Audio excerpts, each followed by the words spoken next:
Hi all, అందరూ ఎలా ఉన్నారు? నేనైతే చాలా బాగున్నాను. అందరూ బాగున్నారని కోరుకుంటున్నాను.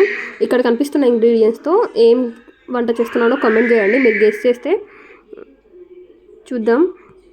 నేను మాత్రం అటుకులు ప్రిపేర్ చేస్తున్నాను. దానికి ఇక్కడ కనిపిస్తున్న ఇంగ్రీడియంట్స్ అన్నీ ఒక పక్కకు పెట్టుకోండి. పొడుగా చీల్చిన మిరపకాయలు, ఎండుమిర్చి, ఆనియన్స్, మినపప్పు, శనగపప్పు, పల్లీలు, పుట్నాలు. అటుకులు కూడా మంచివి తీసుకోండి కొద్దిగా. అలా అయితే ఎందుకంటే పిల్లలకు స్నాక్స్ లాగా అట్లా పెడుతుంటాం కదా, కొంచెం హెల్తీవి మంచివి తీసుకోండి. ఇందులో 2-3 రకాలు ఉంటాయండి. ఒకటేమో పేపర్ టైప్ సన్నగా ఇలా పేపర్ లాగా ఉంటాయి అటుకులు, కొన్నేమో గట్టిగా ఉంటాయి, లైక్ కుర్కురేస్లలో వేస్తారు కదా అట్లాంటివి ఉంటాయి. నేనైతే ఇప్పుడు పేపర్ టైప్స్ అటుకులు తీసుకున్నాను. బాండి పెట్టుకొని కొద్దిగా ఆయిల్ వేసుకొని అందులో జీలకర్ర ఆవాలు వేయండి. జీలకర్ర ఆవాలు బాగా కొద్దిగా చిట్పట్ అన్నాక పల్లీలు ఫస్ట్ వేయండి. శనగపప్పు, మినపప్పు ముందేస్తే మాడిపోతే పల్లీలు ఫస్ట్ వేయండి. పల్లీలు ఫస్ట్ వేసి ఇదంతా లో ఫ్లేమ్లోనే వేసుకోండి, హై ఫ్లేమ్ పెడితే మాడిపోతాయి. తర్వాత పల్లీలు అనేవి కొద్దిగా బ్రౌన్ షేడ్ వచ్చాక మినపప్పు ఇంకా శనగపప్పు వేసుకోండి. నేను ఎండుమిర్చి వేయడం మర్చిపోయా స్టార్టింగ్, ఇప్పుడు వేసుకున్నా ఏం కాదు. ఎండుమిర్చి వేసుకొని తర్వాత పొడుగా చీల్చిన మిరపకాయలు ఉంటాయి కదా అవి వేసుకోండి. మిరపకాయలు అనేవి కొద్దిగా మాడాలండి, పచ్చిమిరపకాయలు, లేదంటే కారం ఎక్కువగా ఉంటాయి తింటుంటే. ఆ తర్వాతనే ఆనియన్స్ వేసుకోండి. ఆనియన్స్ కూడా కొద్దిగా బ్రౌనిష్ అయ్యాక కరివేపాకు వేసుకోండి. ఇదంతా లో ఫ్లేమ్లోనే వేసుకోండి, హై ఫ్లేమ్ చేయకండి.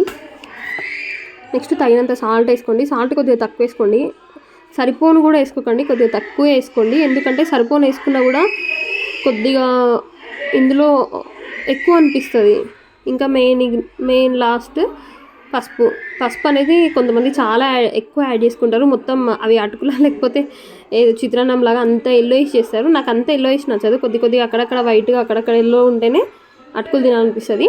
పసుపు వేసుకున్నాక ఎంబటే దించేసుకోకండి. ఒక 2 minutes పాటు లో ఫ్లేమ్లో మంచిగా కలుపుకోండి, లేదంటే పచ్చివాసన పసుపు వగరులాగా అట్లా వస్తుంది స్మెల్. ఆ తర్వాత ఇందులో ఇందాక నేను చూపించిన కదా అటుకులు, అవి తీసుకొని మంచిగా మిక్స్ చేసుకోండి. పిల్లలకు స్నాక్స్ లాగా ఇస్తే చాలా అంటే చాలా ఇష్టంగా తింటారు.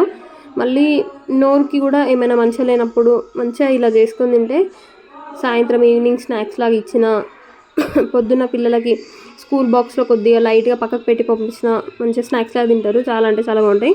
ఫస్ట్ ఇందులో సరిపోతుందేమో అనుకొని అన్నీ ఇందులో వేసి కలిపిన, కానీ ఇందులో సరిపోలేదు, అందుకే వేరే దాంట్లో షిఫ్ట్ చేసి కలుపుకున్నా. ఇది కలిపేటప్పుడు ఏం స్టవ్ ఆన్ చేయాల్సిన అవసరం లేదు, స్టవ్ ఆఫ్ చేసుకొని చేసుకోవచ్చు, కలుస్తాయి మంచిగానే. ఆ పోపు చేసేటప్పుడు అది చూడడానికి ఎంత బాగుంటుంది, అప్పుడే తినేయాలి అన్నంత బాగుంటుంది. టేస్ట్ అయితే చాలా వచ్చింది నేను చేసిన. మీరు ట్రై చేసి కామెంట్ చేయండి ఎట్లా వచ్చినాయి అనేది. పిల్లలకు అటుకులు అనేవి చాలా మంచిదండి. అటుకులతో ఏమైనా రెసిపీస్ ఇంకా ఏం చేయాలి, ఏం చేస్తే బాగుంటుంది, ప్రసాదాలకు కూడా చేస్తారు కదా అటుకులు బెల్లం అట్లా పెట్టి ఇస్తుంటారు కదా. సో అట్లా మీరేమేమి చేస్తారు అటుకులతో, మీకు అటుకులలో ఏది ఫేవరెట్ కమెంట్ చేయండి. Subscribe to my channel, support చేయండి ఇలాగే. Thank you.